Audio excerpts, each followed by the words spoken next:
পশ্চিমবঙ্গের রাজনৈতিক ভবিষ্যৎ কিন্তু ঠিক হতে চলেছে। আসন্ন বিধানসভা নির্বাচনে ঠিক কি কি বিষয় দাঁওপে রয়েছে, চলুন এই নির্বাচনের সব খুঁটিনাটি একদম সহজ করে জেনে নেওয়া যাক। এই যে দেখছেন ২৯৪, আসলে এই সংখ্যাটাই পশ্চিমবঙ্গের ক্ষমতার আসল কেন্দ্রবিন্দু। সরকার গড়ার জন্য ম্যাজিক ফিগার হল ১৪৮, আর এই লক্ষ্যেই পৌঁছানোর জন্য সব দলের এত লড়াই, এত দৌড়ঝাঁপ।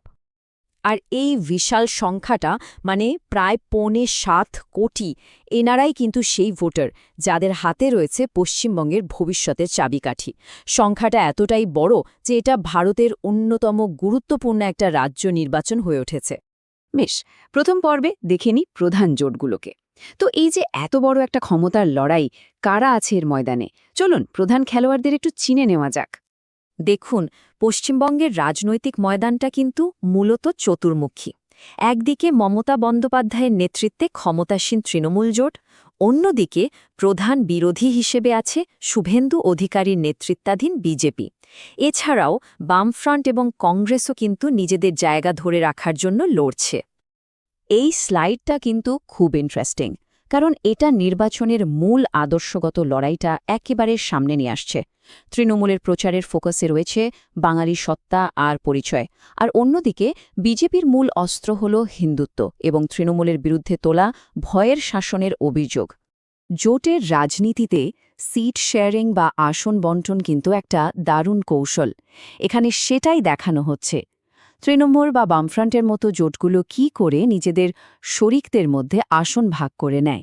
এর একটাই উদ্দেশ্য, নিজেদের ভোট যাতে ভাগাভাগি না হয়ে যায় আর তাতে জয়ের সম্ভাবনা আরও বাড়ে।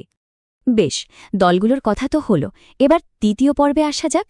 তারা ভোটারদের কাছে ঠিক কী বলে ভোট চাইছে, কি কি ইস্যু সামনে আসছে। চলুন দেখে নিই প্রচারের মূল বিষয়গুলো কি। এবারের প্রচারে কিন্তু অনেকগুলো বড় বড় ইস্যু উঠে আসছে। একদিকে যেমন সিএএ বা ধর্মীয় মেরুকরণের মতো জাতীয় বিষয় আছে, তেমনি দুর্নীতি, নারী সুরক্ষা আর কর্মসংস্থানের অভাবের মতো রাজ্যের ভেতরের সমস্যাগুলো কিন্তু ভোটারদের দারুণভাবে ভাবাচ্ছে। তার উপর ১৫ বছর ক্ষমতায় থাকার পর তৃণমূলকে একটা প্রতিষ্ঠান বিরোধী হাওয়ারও মোকাবেলা করতে হচ্ছে। বিজেপির প্রচারের একটা মূল স্তম্ভই হল এই অভিযোগটা, ভয়ের শাসন। ক্ষমতাসীন সরকারের বিরুদ্ধে তারা এই অভিযোগটা আনছে। তাদের প্রায় সব জনসভা আর মেসেজিংয়ে এই কথাটা বারবার ফিরে আসছে। এবার তৃতীয় পর্ব। তো এত সব ইস্যু, এত দল, কিন্তু দিনের শেষে ফায়সালাটা তো নেবেন ভোটাররা। চলুন এবার একটু পশ্চিমবঙ্গের ভোটারদের পরিসংখ্যানটা দেখে নেওয়া যাক। এখানে একটা জিনিস খেয়াল করার মতো, পুরুষ আর মহিলা ভোটারের সংখ্যা কিন্তু প্রায় কাটায় কাটায় সমান। এই ভারসাম্যটা রাজনৈতিক দলগুলোকে এক প্রকার বাধ্য করছে নারী ভোটারদের সমস্যা আর দাবিগুলোকে বিশেষ গুরুত্ব দিতে। আর এটা কিন্তু ভোটের ফলে একটা বড়সড় প্রভাব ফেলতে পারে। সব জায়গায় কিন্তু লড়াইটা একরকম নয়। কিছু এলাকা একেবারে যাকে বলে কি ব্যাটল গ্রাউন্ড হয়ে উঠেছে, বিশেষ করে উত্তরবঙ্গের কোচবিহার আর জলপাইগুড়ি।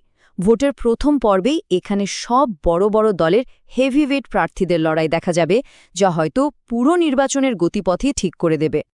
ব্যাপারটা আরও পরিষ্কার হবে যদি আমরা একটা নির্দিষ্ট কেন্দ্রের দিকে তাকাই, যেমন ধরুন উত্তর ২৪ পরগনার বনগাঁ উত্তর কেন্দ্রটি। এখানে দেখুন ৪টে প্রধান জোটই তাদের শক্তিশালী প্রার্থী দিয়েছে। এটা থেকেই পরিষ্কার বোঝা যাচ্ছে যে রাজ্যের অনেক আসনই এবার এই রকম হাড্ডাহাড্ডি লড়াই হতে চলেছে। চতুর্থ পর্ব, ভোটদানের নির্দেশিকা। নির্বাচনের ময়দানে নামার আগে ভোট দেওয়ার পুরো প্রক্রিয়াটি বুঝে নেওয়া কিন্তু খুব জরুরি, বিশেষ করে যারা এই প্রথমবার ভোট দেবেন তাদের জন্য তো বটেই। এই তারিখগুলো কিন্তু মনে রাখতে হবে।